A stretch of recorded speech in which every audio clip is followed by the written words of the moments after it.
Hello, hello, and welcome to Reading by the Moon Book Club. I am Josephine Moon, and I am absolutely thrilled today to have along the very, very talented Holly Wainwright, who is joining us to chat with us about her new best-selling book, I Give My Marriage a Year. We are very excited to have Holly here. Holly, thank you so much for coming along. Thank you so much for inviting me and for such a lovely intro. It's very generous. You are, I'm sure everybody here knows who Holly is, but just very briefly, my understanding is that you've worked in media essentially your entire career in one form or another. And right now, most of us would know you, including myself, from the Mamma Mia Media company. I think most of us are avid out louders, and we hear your voice in our ears 3 times a week, which is very exciting. And you're always so incredibly clever and eloquent, and just always have wonderful things to say. I always look forward to hearing what you say. Thank you. During the week. And now, of course, you are this best-selling author as well, which is pretty exciting. I'm going to do, before we get started, chat, I'm just going to introduce, or actually ask my panelists to introduce themselves with one sentence, just letting us know where you're joining us from, what your name is, where you're joining us from, and what you are currently reading or what you're about to read. So Sabrina, I'm going to start with you. Hi, I'm Sabrina. Despite that my name up there says Matt, I am actually Sabrina. And I'm tuning in from Brisbane, and I'm currently reading The Godmothers, which is the next book for this book club. Oh, excellent. Mary-Louise. Hi, I'm Mary-Louise. I'm from the Sunshine Coast. Hi, Holly. I am currently reading a Rebecca Tope. I can't remember the name of it. It is one of her Cotswolds murder mysteries, though. Lovely. And Sandy. Hi, I'm Sandy, and I am coming to you from Sydney, so an hour later than the rest of the panelists. Oh. And I've just finished I Give My Marriage a Year this morning, and I will be moving on next to The Secret Life of Shirley Sullivan. Oh, I've read that one. It's a good one. I am Josephine. I am currently reading, I'm having to look at it because I've just started it, The Last Story of Mina Lee, which is another book club I'm in, my in-person one, where we get together with cocktails and lots of fancy cheese. That is the book we're reading this month. And I'm a bit late on that one, so I need to get started. And then I'll be on The Godmothers as well. Well, welcome to all of our guests as well. Oh, just admitting a few people in there. You are welcome to jump into the chat room. We'd love to know where you're joining us from as well. And you're absolutely welcome to jump in there and leave comments and questions as we go. And if I can get a word in between all our enthusiastic panelists here, I will be reading out those questions for Holly to have a go at answering as well. For those who may not know the book, I Give My Marriage a Year is a very in-depth discussion or look at a married couple, Lou and Josh, who are having trouble. They've hit a real crossroads in their life, and it's a real deep dive into their mental and emotional states while we watch them try and sort out their marriage and where to go from there. It's got rave reviews all over the internet, certainly a bestseller, and it has a lot of love. And Holly, I have to say, when I first started reading the book, the very first thing I thought was, there are so many people out there who are going to love this book. And there is indeed, as I've said, I've read to so much love out there from everyone, including everyone on this panel as well. And I think, I don't know, it's somehow it's tapped into, there's a certain voice about it or a certain tone, or it's just kind of hit the zeitgeist of women in Australia or something at the moment. Would you like to talk a little bit and tell us about, why this book at this time? Because I don't know about you, but I've always got multiple storylines floating around, and it's hard to sort of pick one sometimes. Yeah. So what was it about this story that really called you to write it? So after my first book, The Mummy Bloggers, which was about women writing online, and then I wrote a sequel to that book called How to Be Perfect, which didn't actually do as well as The Mummy Bloggers. And I was a little bit like, I wasn't sure what to do next. And I had a different book that I was going to write, but it wasn't really, you might understand, but it just wasn't really happening. Yeah. And then this book came to me very much through, well, 2 things really. One is my job. So I work at Mamma Mia, as many of you know, and I host podcasts, but I'm also the head of content there. So all day, every day, I'm listening to women talking about stuff. right? Whether it's through our submissions inbox, whether it's through people who call the pod phone, whether it's people who I work with. I listen to women's stories all day. And then also my life stage is I have 2 primary school age kids. I was a bit of an older mother in inverted commas. So I am possibly a little bit older than some of my peers who have kids of a similar age. But I'm kind of part, as you are when you have kids of that age, of this group of people who are all wrestling with post-child relationships, I guess, and who they are and what they're doing. And something that kept coming up and recurring in both of those spheres was this idea of women getting to a certain point and beginning to really question a lot of things about their lives and their relationships in a way, and I could be wrong about this, of course, but it felt to me in a way that perhaps they may not have had the freedom to do in previous generations at a particular point. Maybe, like, it's a bit twee to say it, but maybe we finally have a bit of a permission to have a midlife crisis, you know, if we're that way inclined. As to so many women I know who are in their 40s or close to or past, and are going, well, what's next? And they're not in any way ready to just kind of sink into a life that isn't exciting them or challenging them. So this was around a lot in my world, and I think the idea for I Gave My Marriage a Year came out of that, really. Came out of a lot of conversations with women who were sort of saying, is this it? About their relationships, about other areas of their life. And then in the same way that they might with a job, or the same way you might with a project that wasn't working, saying, well, how do you make a decision about this? You know, because some days it's good and some days it's bad, and there's so much history and there's so much stuff that's binding you into this situation. So how do you make a decision? So the idea for I Give My Marriage a Year is really to give this kind of deadline in a way that women, not all women, but some women are very practically minded, might decide to do. And so that's kind of where the story came from for me. And then the things I was really passionate about hoping to achieve in this book was, one, being as honest as I could be about the challenges of a long-term relationship. And also that I was very keen for it not to be a very straightforward goody-baddie situation. You know, I wanted to tell it from both points, and I wanted both characters to feel very fleshed out, and for sometimes for you to think, well, that's terrible and she shouldn't have done that, and for other times to think, well, he shouldn't have done that, and then so that your allegiances would switch. Because in my experience, most relationships, and this is not always true, of course, but it's often true, that there isn't one version of truth. You know, there depending on whose perspective you're in. So anyway, this is a very long-winded answer, but I really wanted to, those were the things I really wanted to do, was to sort of paint a very authentic view of relationships as I saw them. And then I think that what's been fortuitous for me, if not for the world in any way, is that this year relationships have been put under particular stress, I think, by the events of this year, and by lockdown, and by all of the big existential angsts that we're all suffering through. And I think that in a way that has probably helped people embrace this book, because everybody's talking about relationships. Yeah, I think you're absolutely right. And I really have noticed that that sort of midlife crisis vibe going on as well. And what I'm noticing is it falls into 2 camps. It's either in that marriage camp and very heightened by the COVID lockdown kind of scenario, or it's in that career crisis kind of camp as well. So yeah, you know, and that's the fun thing about writing a book, is when you start writing, you've no idea what kind of world it's going to be born into when it hits the shelf. And so yeah, sometimes it can just really, as I think has happened with this book, it's just really hit that zeitgeist kind of vibe going on there.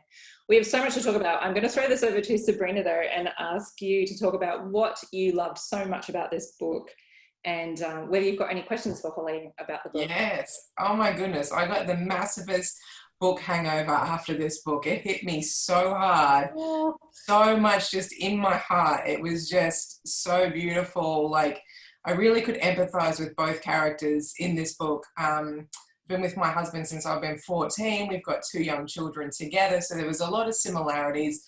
not much deeper than that, but I could really empathize with what was going on with the storyline.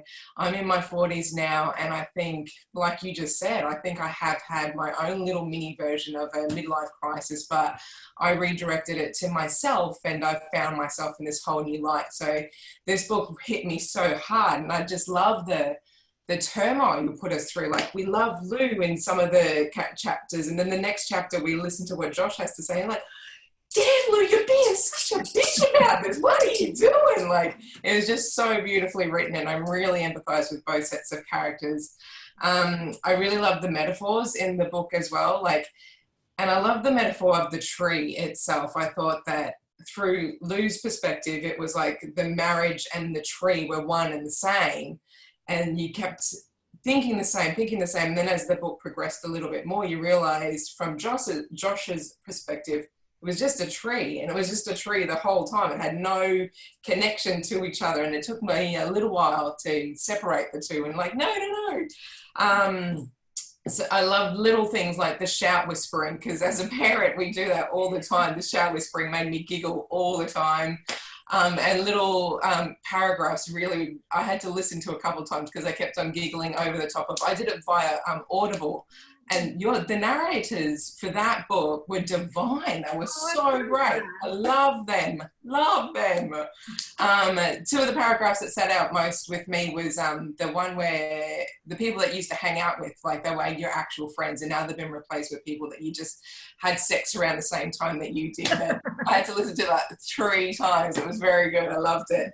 And then the section on the natural progression of parenthood, how it's not actually discussed. And as a couple, you sort of share all the duties of the house. And then as you got the stay-at-home parent, and how just the progression, I was just like, yeah, I think I was driving at that stage, and I had to pull over and just wipe a few tears away, because it was just, it's like, it was mind-blowing, that paragraph. I was just, nobody talks about it. You don't discuss it beforehand. So just on all levels, I absolutely love the book. But I guess one of my big questions is, well, 2, how did you write from the male perspective so well? That was amazing. Well, thank you for that. It's interesting because I think that as I said before, I was very sure that I didn't want Josh to be a kind of stereotype of either a bad husband or a doofus dad. You know, we're kind of men are often presented in that way in pop culture in particular, is that, you know, they're either a terrible person or they are just a sort of hapless doofus. And there are bits of Josh that are kind of hapless doofus. Like I think there are points in the plot where you're just like, get it together, you know. Like, I think that there's a lot of that's quite familiar, possibly in a lot of heterosexual relationships. But despite the fact that I work in women's media, and as I said before, I spend most of my life talking to women about things, I am not really of the camp of like, men are from Mars, women are from Venus. I actually think we have an enormous amount in common. And what I set out to do with Josh was write him as a human, right? Like, I know that sounds so simplistic, but to write him in the way that I know that men feel a lot of the same things we do. And I know I wanted him to be a good man, a flawed man, but a good man. And I know a lot of men like that. And I talk to a lot of men like that, and I probably live with one, you know, and so I just very much I almost tried really hard not to make him too male. I don't know if that makes sense, but just so that he felt like a really fully formed human being. And sometimes I'd say to Brent, is this what guys think? You know, and I'll be right. And he's like, well, guys don't all think the same thing, Holly. And I'll be like, that's true. So I'm really glad that people like Josh's chapters and Josh's perspective, because I really enjoyed writing him. Like, I really enjoyed that. That was one of the pleasures of writing this book for me, was getting into his head and seeing things through his eyes, because it was unfamiliar. And I am really glad if that's successful. Yes, I loved it. I have to say, Holly, I really appreciated that as well. It's something I do a lot in my books too, is to make an effort to write good men, because I think we don't see a lot of that good man representation in literature. They're often the deadbeat dads, or they're the abusers, or the cheaters, or the whatever. And actually there's a hell of a lot of really, really good men out there. And I know my husband's always like, where are all the good men? You know, like, he's a good man and he wants to, you know, they need to see some good men, and our sons need to see some good men in literature as well. So I really appreciated that as well. I'm going to ask Mary Lou. Mary Lou is one of our panelists who isn't here tonight. She is actually sick. Marie-Louise is who I want to throw to now. Who also loved the book, and I wanted to ask you to tell us what some of your favourite moments were from the book. And to hold up the cover if you could, because everyone here is an Audible listener, so we have everyone on Audible. Oh, no, Sandy's got it as well. Oh, and Holly's got it too. It's with me at all times, everywhere I go. Just whip out from the handbag whenever you can. I have to read a hard copy of a book still. So thank you. I enjoyed it so much. I am a fast reader generally, but I was fighting with my partner on a Sunday, and I just lay on the couch and just read it. And I don't know, I was just feeling so angry, and I was just like, oh. There was so much in the book that I really identified with, but at the same time, and it was really interesting hearing how Sabrina put it, but I really loved Josh so much. I felt like he was felt like such a real full character. And you know, I do read a lot of you know, in this genre, and it's rare, I think, for the male to be so fully formed, so fully fleshed out character that you actually I didn't feel like, you know, I was on Lou's side and, you know, you kind of were following her story and he was a secondary character. He really was just as much of a main character throughout the book. And I was scrolling through Facebook just after reading it, and there was an ad for a t-shirt with like pictures of different guitars on. I was like, oh, Josh would like that. And I was like, Josh isn't a real person. You can have that for Christmas next time he doesn't buy Lou a present. Well, buy the gift. No. But yeah, no, I really, really liked that. And one of the other things I really liked about it was the fact that I really honestly didn't know how it was going to, what was going to happen in the end. It just didn't feel like it was, you know, following a formula, or that we knew that was, you know, how the story, where it was going to go. And that really was my question to you is, did you have a foregone, like, did you know where you were taking it, or did you work it out as you were going, or did you want kind of, was that the kind of ending you were hoping for, or what was your kind of plan with writing it? So I should say that I knew exactly where it was going, right? I think that's the correct writerly answer, is that I had a meticulous plan and I executed it well. But that's not really what happened. When I very first spoke to my publisher, Kate Patterson, about this book, she said, do you know how, because I said, obviously the way I describe the book is that you don't know what's going to happen, and that's the tension. Are they going to stay together or not? And she was like, do you know? And I said, yes, I absolutely know. But I didn't really know, because even I, as the writer, I kept flip-flopping. And I felt quite strongly that, I mean, we can do spoilers here, can't we, people? We're assuming that everybody's finished the book. That's up to you. We're happy to take spoilers if you want to give them. Generally, we go in with it. We won't do spoilers, but if you're we won't do spoilers.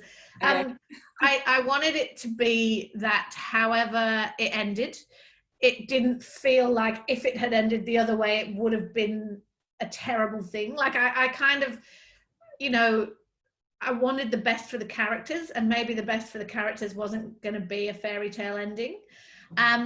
But as I got into the book, and certainly as I got more, as the first draft came to a more formed place, I did know what I wanted to happen, because also it was and doesn't it sound funny to think about this now, but when I was most deeply focused on this book and nothing else in my work life, was sort of November, December, January, February, this like 2019, 2020. And it was the bushfires, you know, it was these awful bushfires and everything felt so dark. And it's so weird because now, you know, like October 2020, I mean, the world's just unrecognizable and nobody knows what's happening. But I remember as we were leading into Christmas last year, everyone was saying, oh, you know, what a terrible year and what a terrible end to the year and how we all need. Anyway, I guess the point being is that I knew whatever happened in the book, whatever happened at the end, I wanted it to feel hopeful. Either way, you know, that these characters were going to be okay, because I mean, that's satisfying for the reader, but also there's just so much gloom, isn't there, at the moment? And so I felt quite strongly about that. And I didn't know exactly how it was going to end when I was plotting the book out, as I said, but then as I got more deeply into it, I realized that was going to need to be the ending. That's as well as I can discuss it without giving away the ending, I think. You did good. You did No, good. I'm not. But in answer to in terms of the writing process for it, I don't know about you, Joe, but I do a lot of my thinking as I'm writing. Like that's how it seems to work for me. Is that, I mean, I know some people are meticulous planners, as discussed. And I obviously plan out plot and character and all those things because, you know, you need a roadmap. But the ideas come to me best when I'm actually writing and I'm in the process and I'm immersed in it. So often the plot will kind of, it sounds wanky, but it reveals itself to me as you go. And that's kind of what happened with these two. Yeah, no, that's exactly how I write as well. I'll have a roadmap, but no, you can't beat what just turns up on the day. It's always, I always say the story's smarter than I am, so you've got to have space for it to turn up as well. That's a really good way of putting it. That's a really good way of putting it. I wanted to talk to you about something else that I think you did really, really well, and that is Lou is a teacher in this book. And my first career out of university was as a teacher, and I recently just started relief teaching again. And I'm, like a lot of women, surrounded by a lot of teachers. I have relatives and friends, and you know, who are teachers as well. And I really, really appreciate how much dignity and respect and how much you champion teachers in this book, because teachers honestly have just one of the hardest jobs out there. And more and more, I feel like society is just piling on teachers. I agree. And piling on principals and just piling on everyone. And it's, I really appreciated that. So, and I rarely read a book that has a main character who's a teacher. It really, maybe because everyone's too afraid to write them, or, you know, bring in real stories that sound a bit too real from the schoolyard. I don't know. But I wanted to ask you what inspired you or made you, you know, clearly quite passionate about promoting that role. Well, I am the daughter of teachers for a start. So my mum was an English teacher, and then sort of was the head of an English department at a college back in England, back in Manchester. And my dad was a lecturer at university. So I grew up with much respect for teachers.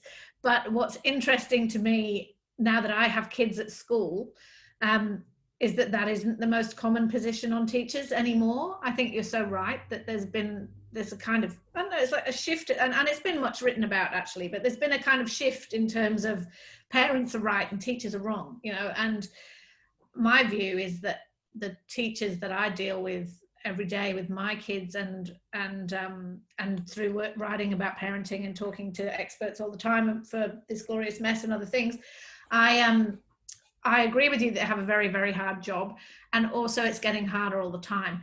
I wanted Lou to have a career that she was passionate about, but I didn't want it to be close to mine. I did, and also, and this is interesting because a few people have asked me if it was the inspiration for the name of the head teacher, but a book that I loved reading last year was Gabby Stroud's Teacher, which is I don't know if anyone here has read it, but it's a memoir of being a teacher, right? And she's a writer from southern New South Wales, and she wrote a book that's a memoir called Teacher, and it's about being a primary school teacher, but she's quit. She actually kind of got disillusioned and quit. And I read her book and I spoke to her a few times too, and I just thought it was perfect for what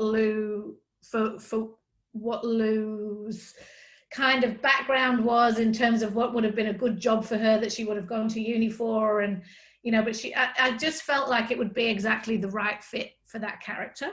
But I did intentionally want to make sure that the teachers in it were portrayed really positively, because I feel really strongly about that, and that Lou's priorities were, as so many teachers I know, her priorities in terms of being the best class teacher she could be was really important to her. And even at points in her life where her attention was pulled very much the other way, and that when you have your babies and when things aren't going so great, that was always a priority for her, and that she was going to return to finding some more passion in that as the book went along. So I'm really glad that you liked that, and hopefully the teachers who are reading it feel the same way. Yeah, I think I also very much wanted, so the guy who is a doofus in it, as we know, Theo, the deputy head, like, we all know guys like that, right, who are that sort of out, he brings this like corporate mindset to teaching, and all the teachers are rolling their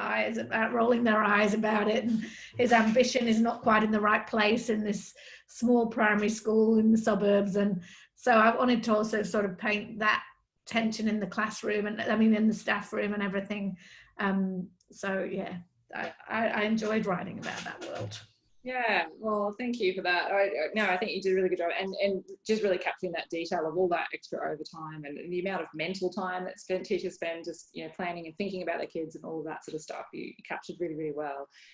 Just as you captured that sort of that real minutiae of the domestic burden that so many of us feel kind of crushed under sometimes, post kids. And Sabrina, you're right. You mentioned it earlier that you don't really, before you have kids, sit down and go through that sort of detail with your partner at all before it happens. And then you're sort of like, well, how did we get here?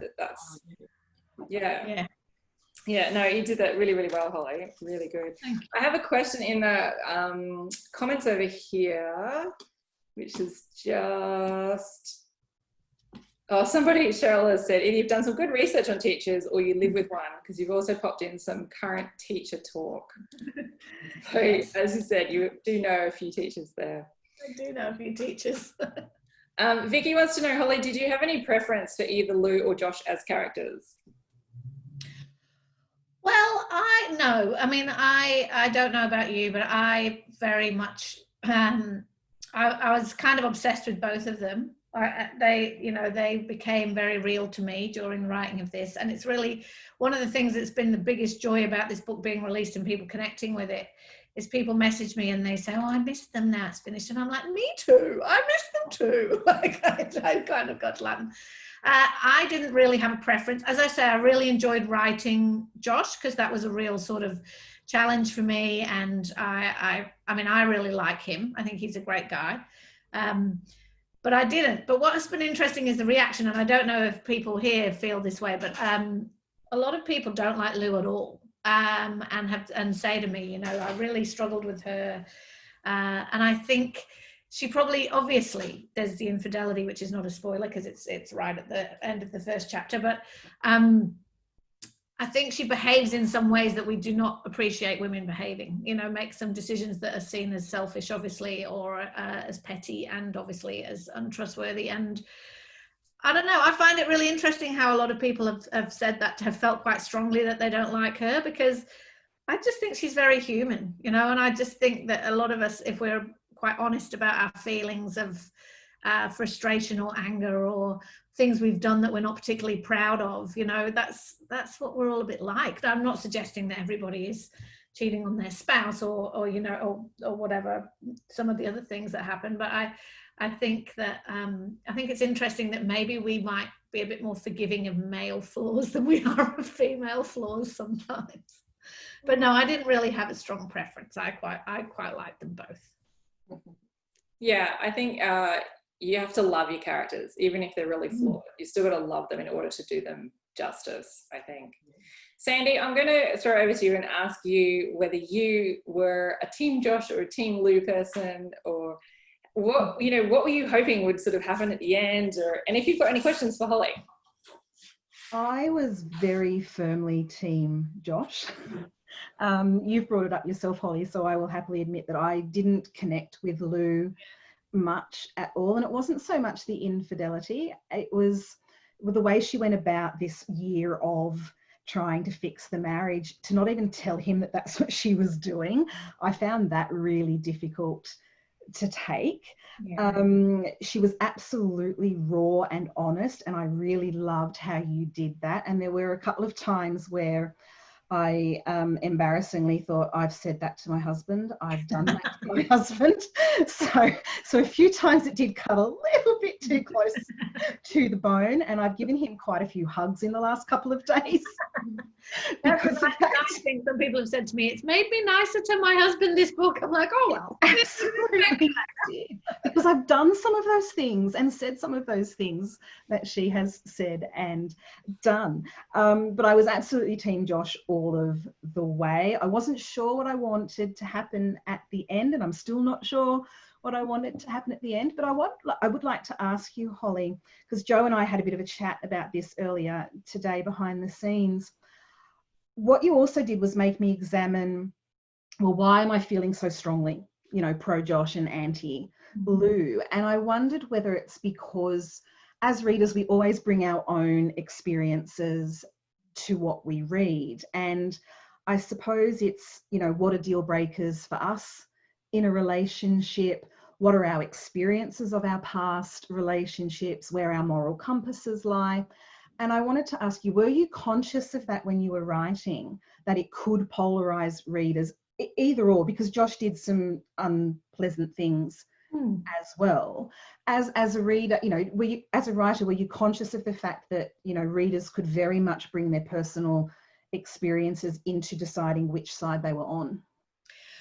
Yes, and it's interesting because I didn't change Lou's character very much from the first draft, but the first time my publisher Kate read it, she said, you don't want women to really dislike Lou. Like she actually just said that. And I think, and she's right, obviously you don't want people to hate the character if you want them to buy into her.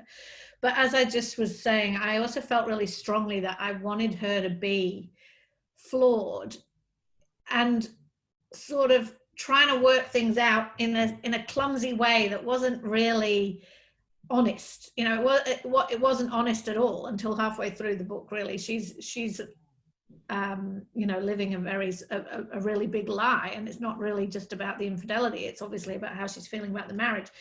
So I was conscious of that, but I also believe that women can handle flawed characters, of course, and that although you don't have to like her necessarily to be interested in her, but I sort of didn't want to make her, I don't know, I feel like there's so much pressure on women to be likable in all areas, and I think there's so much pressure on women to always put themselves last, and there's so much pressure on us to be the martyr, especially mothers, to be the martyr.